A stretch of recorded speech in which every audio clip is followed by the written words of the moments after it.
Hi, and welcome to this Coevolve webinar, where we're going to talk about a topic that's becoming really interesting for many of our clients around the world, and it started to really dominate a lot of the conversations we're having with new prospects as well. And that's the whole topic of SASE, or Secure Access Service Edge. And what we're going to do today is to dive a little bit deeper than what you may have seen elsewhere on this topic and start to look at what you can do as an enterprise to really make sense of this technology and then start building an actual roadmap to adopt it. So we're going to have an interesting discussion today. The format will take, we've got about 30 minutes of presentation material that we'll go through. If you think of questions along the way, feel free to drop those into the chat. We'll pick those up, we'll keep them sorted out, and we've reserved some time at the end of the session to cover any questions that come up. And we'll spend the majority of the session today really getting down into some of the detail about the SASE landscape, the vendors, the relative capabilities of those, and make this a very pragmatic session so that you can come away from it with tangible information that you can use to help take next steps in adopting this technology. So we'll start by giving some background on the technology itself. We'll look at how you can build a strategy to adopt SASE, and then we'll finally look at some examples in your own network that could be good signs that this type of technology could be of benefit to you or to your business. So we'll look at it from those different dimensions. Quick introduction from ourselves. So I'm Ciaran Roche. I'm the co-founder and CTO of Coevolve. We started Coevolve about 7 years ago, and I'll give some background on Coevolve today in just a couple of minutes. And I'm joined today by James Halberstadt, who's our managing director of the EMEA region. So James, thanks for joining me. Absolutely. Hi there, Ciaran. Good to speak with you today. So as Ciaran said, I'm the managing director for Coevolve here in EMEA. I've been in the wide area networking industry for just over 20 years and looking forward to speaking with you all today. Great. Thanks, James. So a quick bit of background about Coevolve. This is very much a space that we focus on as a business, and we're very selective about the technologies and technology areas that we dedicate our resources to. And SD-WAN and SASE is really one of those pillars of capabilities that we bring to the table. So we adopt what we call a telco independent approach. So it's a completely over-the-top approach. We're not aligned with any underlay provider, or we don't require the use of any underlay provider.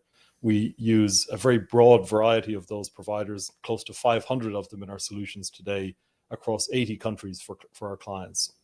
The second capability area relates to the new destinations that a lot of our clients are trying to reach, and that's cloud networking, multi-cloud integration, and the use of alternative backbones to replace traditional telco networks. And then finally, we've got our smart services capabilities, which is really our own technology capability across the top of these external technologies, and we use that to deliver better insights, analytics, and useful automation to our clients across that full technology stack. So as I said, we do this on a global scale. We have a managed services team that really focuses on both delivering and then ongoing support for these client networks across a range of these technologies. And we do this using, as I said, many hundreds of telcos and ISPs as part of that. This is a typical way that we represent some of our capabilities. We've got everything from the very bottom layer here, which is often the most important to get right, which is the underlay layer of these solutions. Going up then into the global backbone options, we've got a number of key partners that we work with in that space to integrate multiple cloud networks together, as well as providing replacements for traditional telco networks like MPLS and so on. We then have an SD-WAN layer and an integrated security layer, which is slowly starting to merge into what we call SASE today, where we manage the entire end-to-end network and network security solution for our clients. And then the smart services analytics layer across the top is where we draw insights from all of those layers below the technology stack and provide those back to our clients in terms of API access or dashboards or reports or other automation that they can benefit from. And the final point before we get into some of the detail is that we've really seen the SD-WAN and SASE industry grow in parallel with Coevolve's own growth. So we set up Coevolve as a global business in 2014 before the term SD-WAN was even being talked about in the industry, but we could see that there was the beginnings of that starting to happen. We could see a lot of investment going into these businesses. A lot of the very earliest startups were starting to emerge from stealth mode and so on. And as that industry has matured, we've seen our own capabilities grow as well. So whether that was some of the first multinational deployments of SD-WAN, some of the first integrated SD-WAN and security solutions, and the framework of what we now call SASE today, and then going all the way up into some of the recognition we've achieved for growth rates and other milestones that we've achieved across the business. In parallel, we've seen SASE emerge as a technology and start to become a framework that a lot of enterprises are looking to adopt as they look at refreshing their network or network security components. So it's a space we know well. We've built a whole team that knows this space well. So we've got that combination of the knowledge of the modern technologies with also the complex enterprise network environments that these technologies need to be inserted into. So across really any type of environment like that, we can add a lot to those discussions. And we've got that historical knowledge of how to get these technologies in there that can make a real difference. So with that, I'm going to hand over to James. James, would you like to maybe cover some of the background as to why we're talking about SASE in the first place and what enterprises can do with it? Absolutely. Thanks very much for that introduction, Ciaran. So let's start by providing some context. For the last 20 years, the WAN arena used to be dominated by the telcos providing MPLS network services. And these services came as a single package. The router, the connectivity, the monitoring service. It was difficult to decouple these elements. And if you did, it was a hard demarcation line. You had a wires-only service or you had a fully managed service. Looking forwards, customers are now looking for composable services comprised of compatible sets of services that can be integrated to form a holistic client solution, even if they don't all come from the same vendor.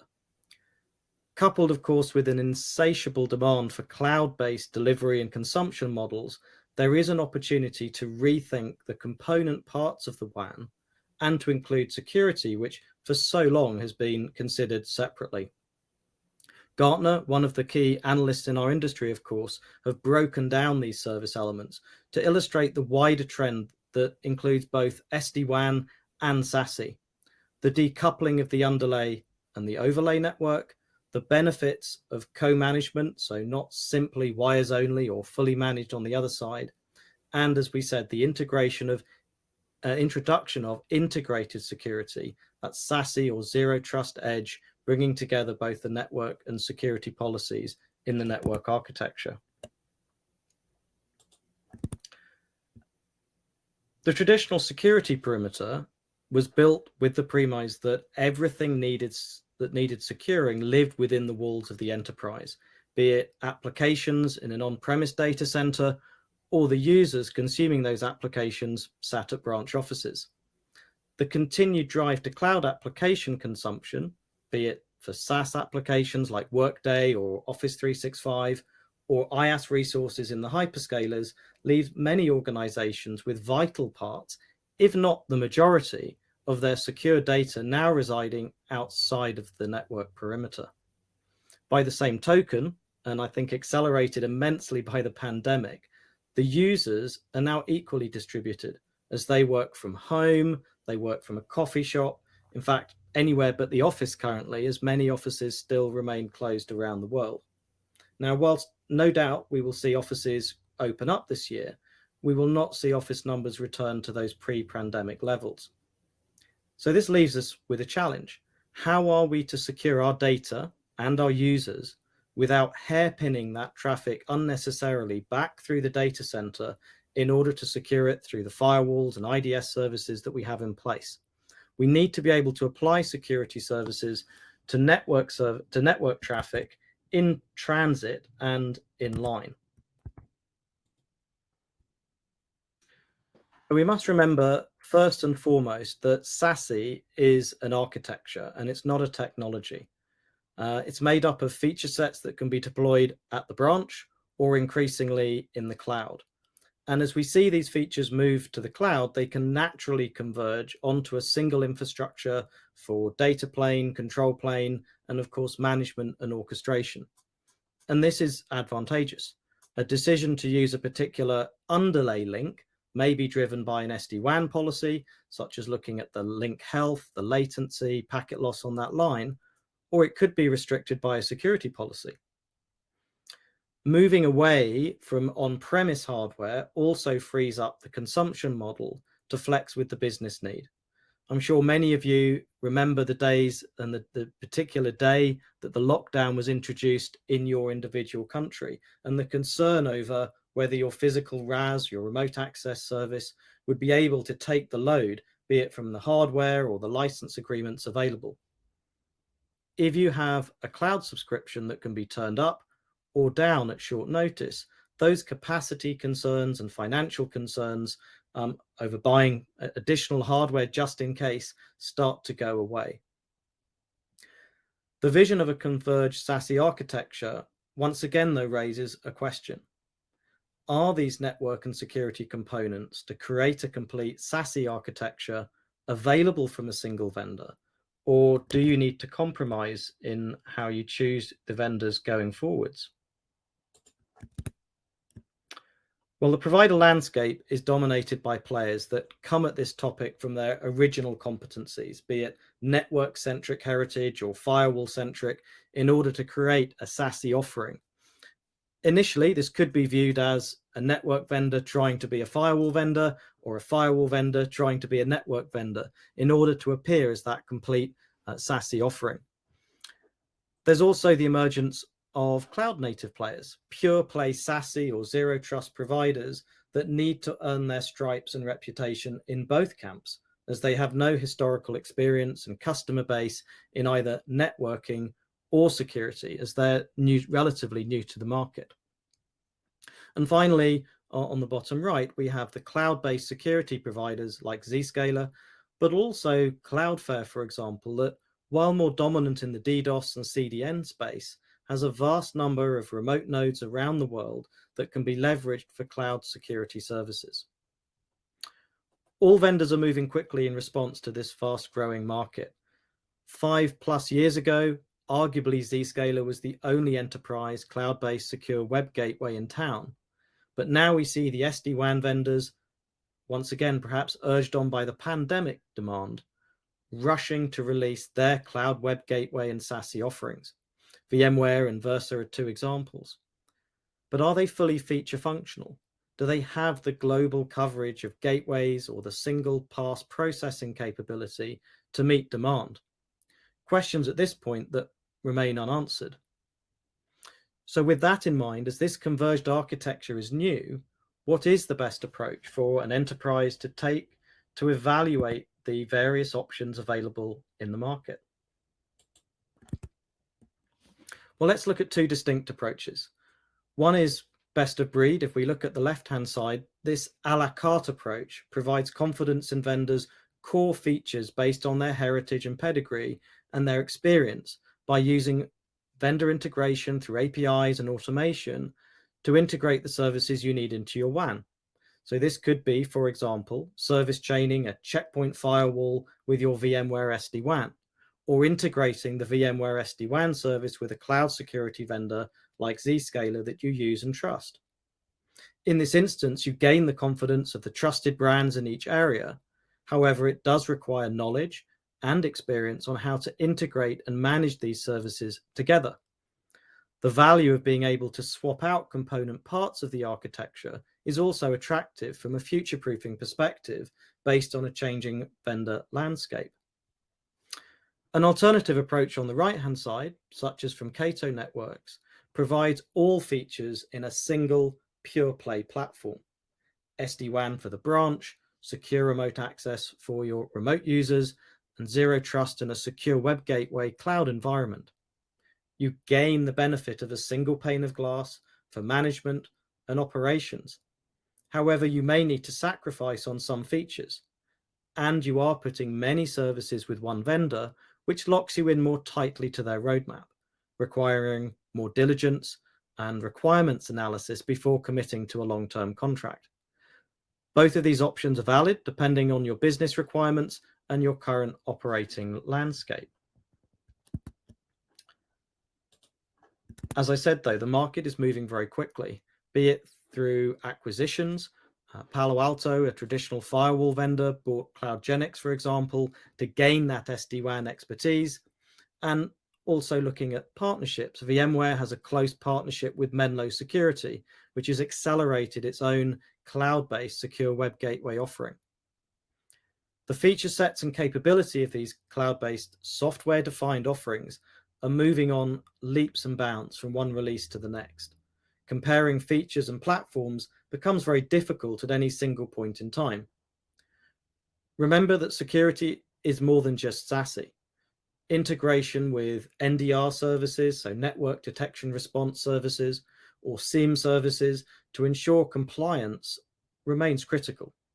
You'll need to ensure that secure syslog feeds or user authentication data is available, perhaps for 12 months plus, depending on your retention policy from your SASE provider. And it's not just a technology change. The buying process may also change from a CapEx-heavy, large firewalls and IDS devices of the past to a subscription model hitting the OpEx budget with some relatively large numbers. And with vendors continuing to invest heavily in this area to try to establish market dominance, there is always a keen commercial proposition in return for longer term commitments based on a roadmap that's developing, but by no means guaranteed. So how do you get started, and when is a good time to start? Well, we saw at the presentation today, at the beginning of my presentation today, that when a critical mass of users and applications have migrated outside of the enterprise perimeter, the architecture is no longer optimal. And these two topics alone, cloud and distributed remote users, will gain immediate benefit from moving to a SASE-based architecture. Next up, many businesses, particularly manufacturing or retail, to pick a couple of sectors, operate segmented areas of their business network for compliance reasons today. Third parties need access via portals to the supply chain. IoT and manufacturing is bringing great benefit to those businesses with sensors and robots. However, how secure are all these devices being put into the operational network? Sometimes they are simply small circuit boards with a Wi-Fi transmitter and not a fully functioning PC with antivirus and user authentication. Are these open to abuse if their access is not restricted by a zero trust environment? In retail, point of sale environments that handle credit card data are equally sensitive areas.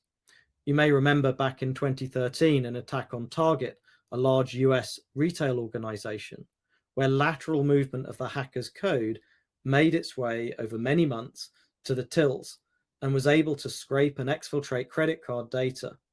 A zero trust environment in place would have stopped this attack from happening. And of course, if you have end-of-life solutions, end-of-life hardware, or you're just coming towards an end of a contract, then now is a great time to look more holistically at your approach rather than simply looking to replace the hardware for the latest version of that box, the latest version of the on-premise device from that particular provider.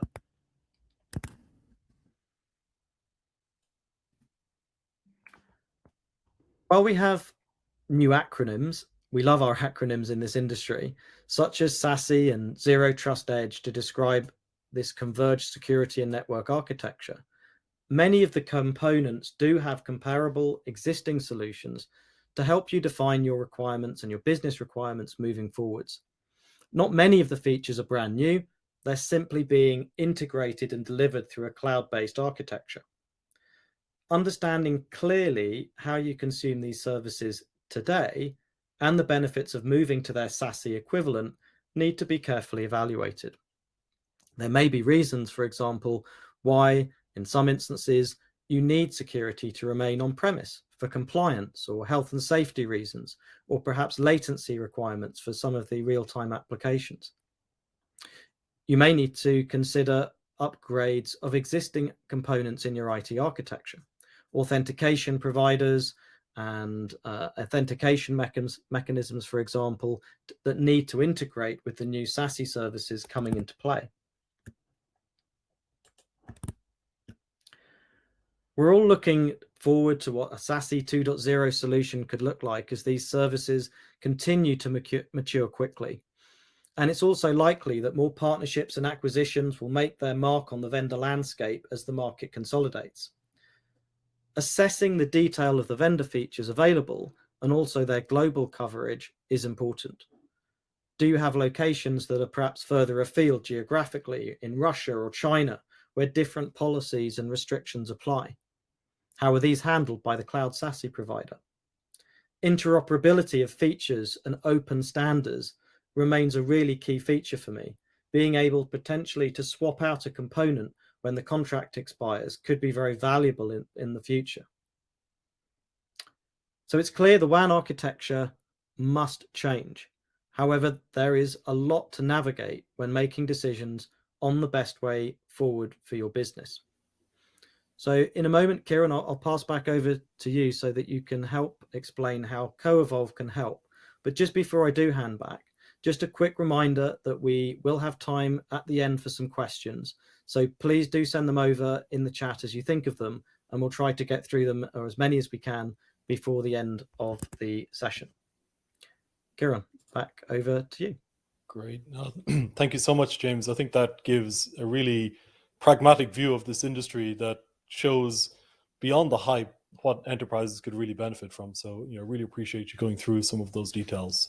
And I think this ties it back into just how we can help and what Coevolve's role in these types of technology adoptions can look like. And in many ways, this resembles the early days of SD-WAN. We lived through that at the early stages of Coevolve, where there was a huge variance in what people were defining as their flavor of the technology. There was a lot of hype, and it was very difficult for an enterprise to really understand how they could adopt it effectively and deliver the outcomes that they wanted. And we can play very much the same role with SASE adoption as we did back in those early SD-WAN days, with just much more of a structured framework for examining the future state requirements, making sure that you're looking at what needs to be taken into account, and then mapping the vendor capabilities against those specific requirements. So we bring that framework to the table, because otherwise it's very easy to get caught up in the hype and just assume that the vendor can take care of all of your existing use cases. The reality is, with early adoption of technologies like this, very often some of those critical features will be on a roadmap that's 12 to 24 months down the road. So you can easily end up in a situation where it's just not supported yet. So making sure that we're aligning everything with those specific requirements can avoid a lot of the confusion and missed expectations around adopting the technology. Next, we've got a very good insight into what's real and what's not real in the market. So we stay close to the vendors. We get a lot of regular updates from a product perspective. We run proof of concepts and long-term trial environments for our clients. And we keep a very close handle on how mature the various capabilities of these products actually are. And we're always looking at it from the concept of a managed service provider. We're not just doing consulting work for clients and then walking away from it at the end.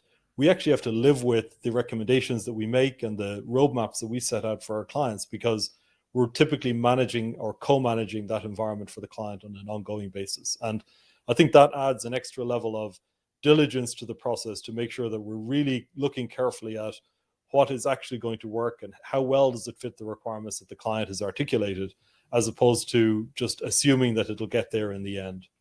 And I think just making sure that we've got the ongoing relationship with the client, even as we're swapping in and out different types of technologies, that's one of the original parts of what I'd call Coevolve's DNA, that we can swap in and out the technologies, evolve those technologies while maintaining those ongoing sustained relationships with our clients. And the final point to make is that this isn't necessarily new for us. There's a lot of vendors and managed service providers out there that are taking the very first steps in deploying SASE solutions today. We've been deploying this type of an integrated best of breed approach for more than 5 years for existing clients. And we've gone through renewal cycles with the vast majority of those clients as well, where we've been solving these same problems. So the challenges that James articulated earlier with the applications moving outside the perimeter and the users moving outside the perimeter, we've had many clients that have dealt with that for more than 5 years and have turned to Coevolve to help navigate a mix of technologies to help deliver that effectively. And some of our earliest experience with integrating SD-WAN and cloud-based security solutions is still just as relevant today for solving some of those same challenges. So we bring all of the experience that comes with that to the table. And we take a very mature approach then to the managed service model that we put across the top of it, because we're not approaching it from a position of trial and error. We know what works, we've proven it in the field, and we've seen the benefits that we can deliver from our clients in our clients' environments as a result. So with that, I think maybe we'll stop. I know, James, you've been collecting some of the questions that have come up over the course of the session. Do we want to take a few of those questions? We've got plenty of time to do that, and then we can wrap up from there, please. Yeah, absolutely. So we have a few that have come in. So if I start at the top, first question that we have in on the chat. So it says, if we still have to make a vendor commitment for SASE and to their roadmap for X amount of years, isn't this still the same challenge as when committing to hardware in the past? I think it's a good question, and there's always risks around any sort of a long-term commitment with any vendor, particularly when you're an early adopter of some of these technologies.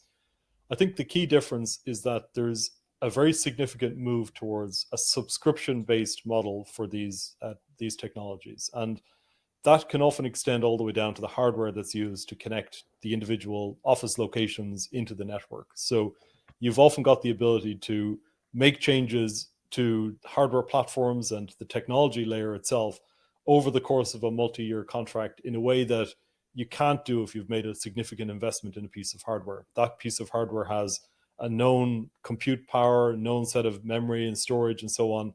And if a vendor decides that they're going to go in a completely different direction and offer advanced new functionality that isn't going to run on that hardware, in the old model, you'd be kind of stuck. You'd have to get rid of that hardware, replace it with the more capable hardware, and then you're kind of lost a lot of the initial investment that you've made. So not to say there's no risk, there definitely is, but having the ability to adapt those subscriptions over time to meet the business requirements, and maybe that's a new requirement comes along that requires you to significantly increase the capacity.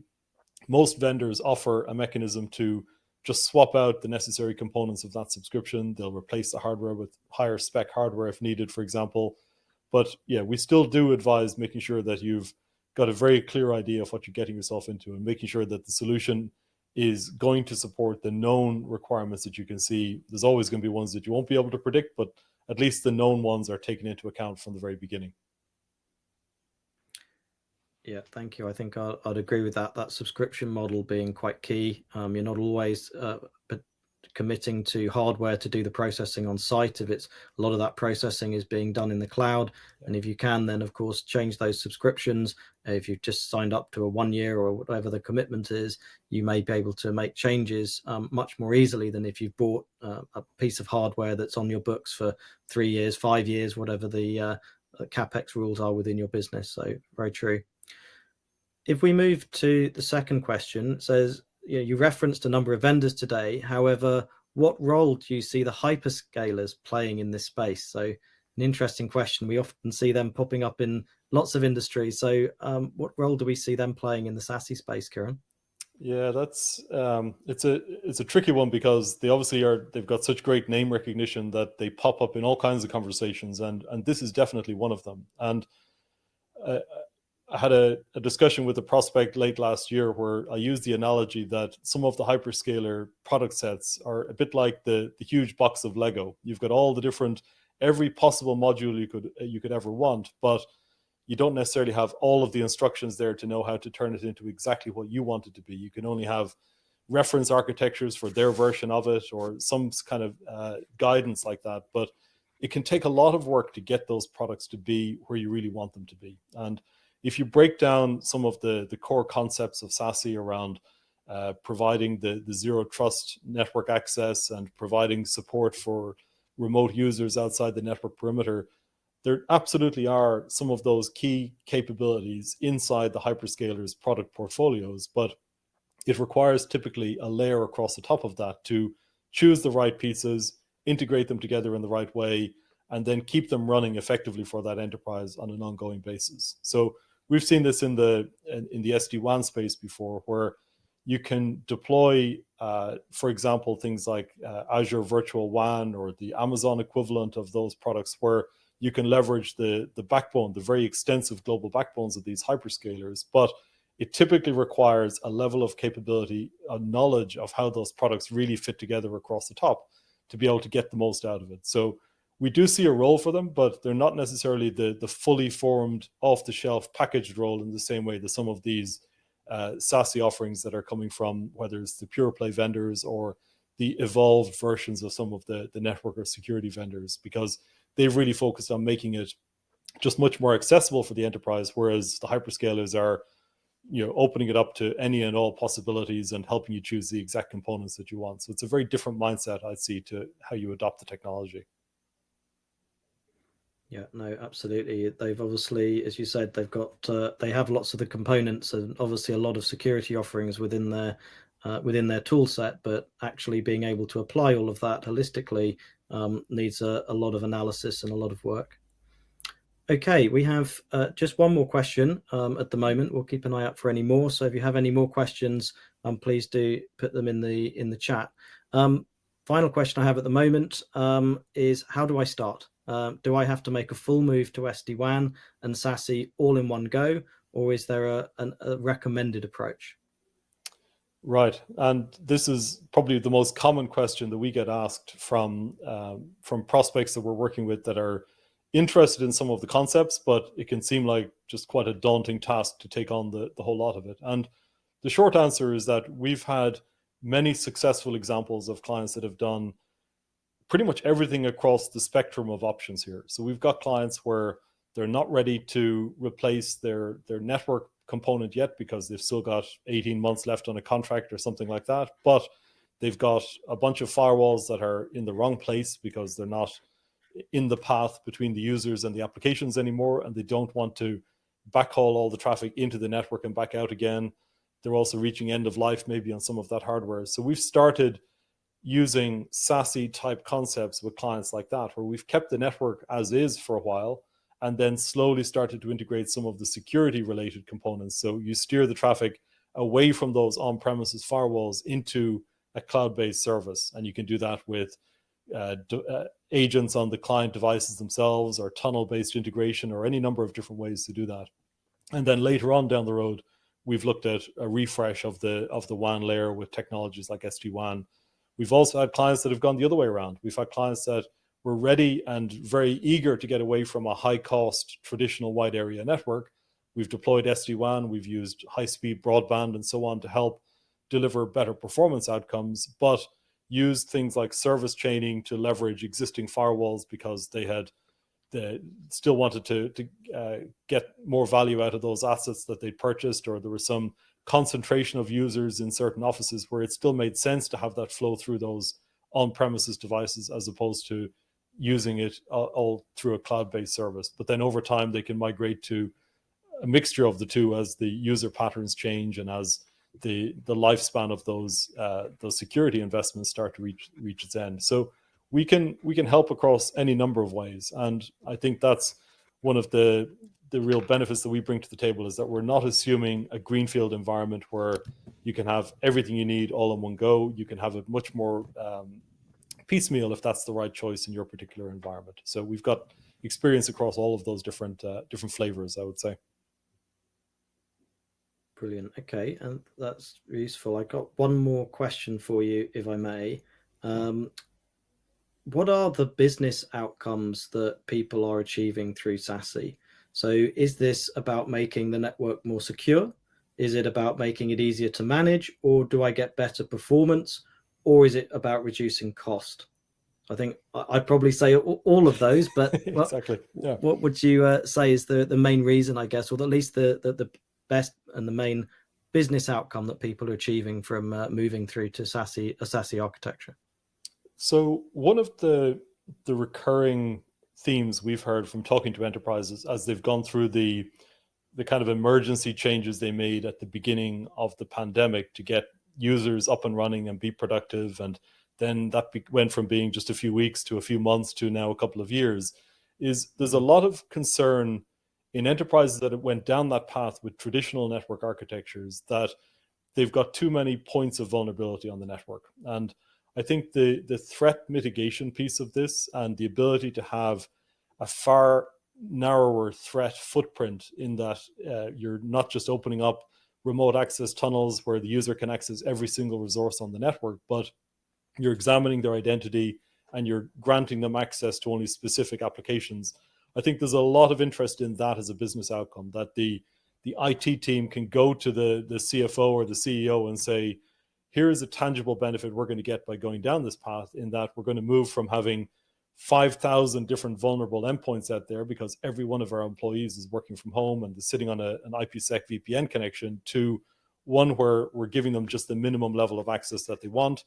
And we're doing it in a way that we get better visibility of what they're accessing, what data is coming in and out of the network, and how that's trending over time. So being able to provide an extra level of assurance around the threat mitigation is, I think, one of the really key points.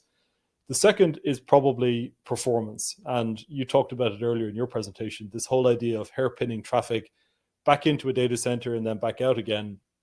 It maybe made sense when the majority of traffic was actually staying inside the perimeter. So you had all of your applications inside except for some new SASE tool that you're using. So what if it performs a little bit slower because you're going to take it into a central firewall and back out again?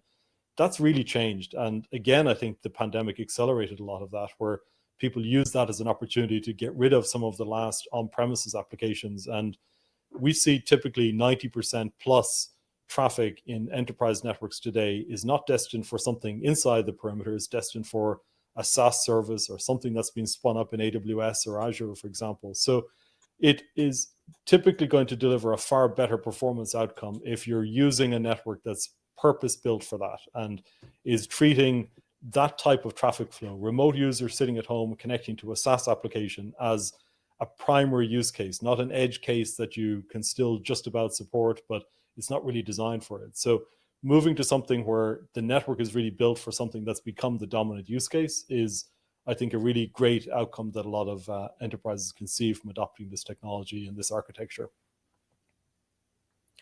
Yeah, I think I would agree with. There are, of course, still enterprises with some on-premise data centers left, but the pandemic certainly has accelerated that trend. So absolutely agree. Okay, so we don't have any more questions in for now. We've reached the end of those, so that's good. So Ciaran, maybe we just wrap up with the final slide. Absolutely. Yeah. Well, I really appreciate you joining today. And James, thank you for the great insights you shared in your session. As we said, we're here and available to help no matter what stage of the journey you're on or what flavor of SASE you think you might be interested in adopting. So this is, I think, a real core competency for Coevolve, where we can help clients even in situations where it's not necessarily as clear-cut what the outcome might be. So we come to the table with a lot of resources and tool sets and frameworks for helping to make sense of your options.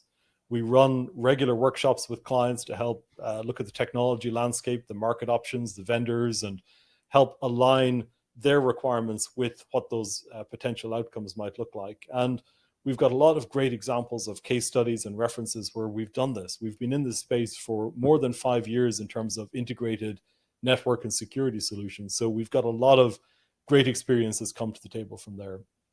You can visit our website to look at some more details and resources. We've also attached some resources to the webinar notes, and you'll see links to those in the tool. And always reach out to us if we can help in any way. We'd be very happy to help. But for now, we'll wrap it up there. Thank you very much for joining. And again, James, thank you for joining and presenting such great material today. Thank you. Thank you very much. Goodbye.